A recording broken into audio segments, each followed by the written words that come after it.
Sunrise public school देव की online classes में आप सभी का स्वागत। आप सभी को प्यार भरा नमस्कार। क्लास 6 स्टूडेंट अपनी कॉपी नोटबुक और पेन लेकर बैठे हैं और जो आज का टॉपिक शुरू कर रहे हैं उससे संबंधित गतिविधि को अपने पेन की सहायता से कॉपी में लिखें।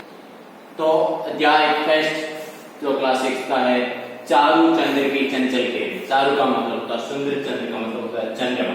यानी जो चंद्रमा की सुंदर किरणें हैं उसके बारे में कवि अपने मन की भावना किसी प्रकार से व्यक्त करता है, मनोअभिव्यक्ति किस प्रकार से करता है, इस कविता के माध्यम से समझाने का प्रयास कवि के द्वारा किया गया है और हम इसको समझने की कोशिश करेंगे। आप अच्छे ढंग से ध्यान रखेंगे तो आपको हर एक बात पॉइंट बाय पॉइंट समझ में आती चली जाए। तो सबसे पहले प्रस्तावना। तो प्रस्तावना इस कविता के माध्यम से है कवि जो परिवर्तनशील है प्रकृति के रहस्य को उजागर करने की तथा प्रकृति से हमें क्या प्रेरणा मिलती है उन प्रेरणा को लेने की अभिव्यक्ति करता है, प्रेरणा लेने के लिए हमें प्रेरित करता है। इसकी परिकल्पना कवि की ये है कि प्रकृति के जीवन में हमें आगे बढ़ने की किस प्रकार से प्रेरित करती है, हमें किस प्रकार की प्रेरणा देती है, इसमें हमारे कवि की परिकल्पना है। आगे उद्देश्य कवि का क्या है कि प्राकृतिक घटनाओं को निरंतर गतिशील बने रहने से वो हमें क्या गति प्रदान कर सकता है, हमें क्या सीख दे सकता है और जीवन में हमें इसकी सीख को लेकर आगे कैसे बढ़ सकते हैं, ये बात हमें बढ़ाने की कवि के द्वारा कोशिश की गई। तो चलिए शुरू करते हैं हमारे आज की कविता। आज की कविता है चारु चंद्र की चंचल किरणें। चारु चंद्र की चंचल किरणें खेल रही है जलथल में, स्वच्छ चांदनी बिछी हुई है अवनी और अंबर तल में। यानी चारु चंद्र की चंचल किरणें यानी चंद्रमा की सुंदर किरणें हमारे चंचल किरणें खेल रही है जल और थल में, यानी हमारे जल में भी खेल रही हैं, धरती पर भी खेल रही है। स्वच्छ चांदनी, स्वच्छ का मतलब होता है साफ सुथरी एकदम चांदनी बिछी हुई है। अवनी का मतलब होता है हमारी धरती और अंबर का मतलब होता है हमारा आकाश। अवनी और आकाश के अंदर अपनी किरणों की ज्वाला भी खेल रही है जो हमारे चारु चंद्र की चंचल किरणें हैं। पुलक प्रकट करती हैं धरती। पुलक का मतलब होता है खुशी प्रकट करना, अपनी बहुत ज्यादा प्रसन्नता व्यक्त करना। हरित तृणों की नोकों पर, हरित तृणों की नोकों पर, हरित का मतलब होता है हरी भरी, तृणों का मतलब होता है घास, यानी हरी भरी घास की नोकों पर अपनी जो खुशी प्रकट करती हैं, अपनी धरती है, अपनी अवधि है, अपनी वसुंधरा है। मानव झूम रहे हैं तरु भी, मानव झूम रहे हैं तरु भी।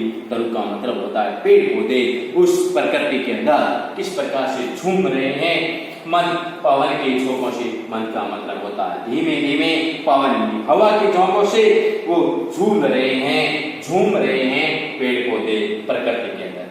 क्या वही स्वच्छ चांदनी है या वही निस्तब्ध निशा? निस्तब्ध का मतलब होता है एकदम शांत और निशा का मतलब होता है रात। रात के समय एकदम शांति रहती है। जिस प्रकार दिन के अंदर हवाएं चलती हैं, तरु हिलते हैं और प्रकृति का अपने हृदय नोकों को किस प्रकार से हमारा प्रदर्शन व्यक्त करती हैं, उसी प्रकार निशा है, ये रात है, वो निस्तब्ध रहती है, रात को शांत रहती है एकदम है। स्वच्छ सुमन गंध है, एकदम स्वच्छ सुगंध हमारी गंध है, निरानंद जिसका कोई आनंद नहीं है, हर दिशा में आनंद से रहित होती है। बंद नहीं, अब भी चलते हैं, बंद नहीं होते, निरंतर आगे बढ़ते रहते हैं, आगे बढ़ने की प्रेरणा प्रदान करते हैं, हमें आगे बढ़ते रहना चाहिए।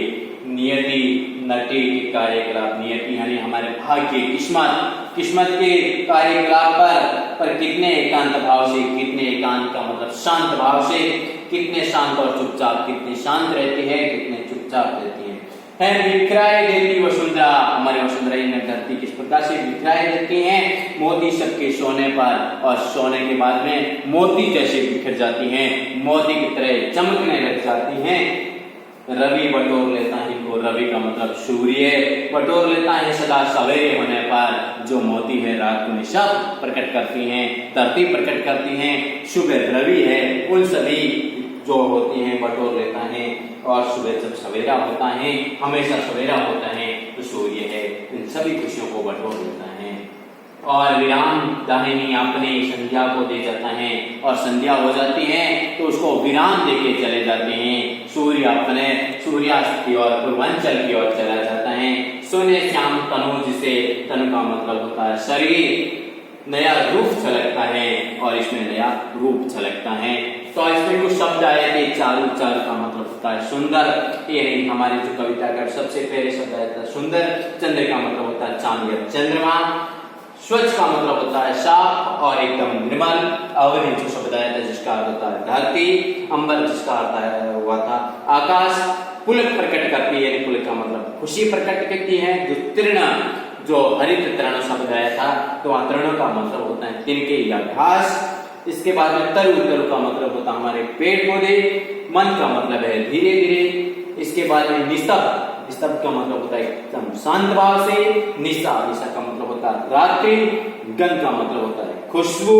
निरांत का मतलब जो आनंद से रहित होता है। इसके बाद नियत, तो नदी शब्द एक आया था जिसका होता है भाग्य रेख यानी किस्मत रेखा। वसुंधरा एक शब्द आया जिसका होता है धरती।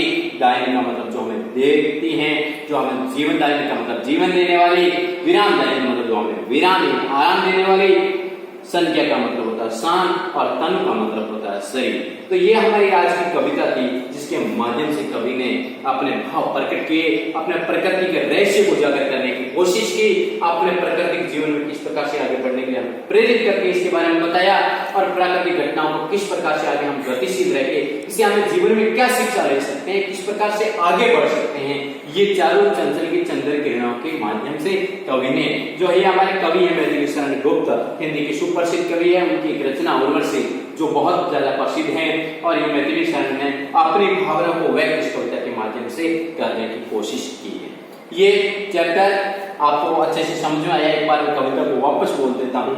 चारों चंद्र की चंचल किरणें खेल रही हैं जलतल में। चारों चंद्र की चंचल किरणें खेल रही हैं जलतल में।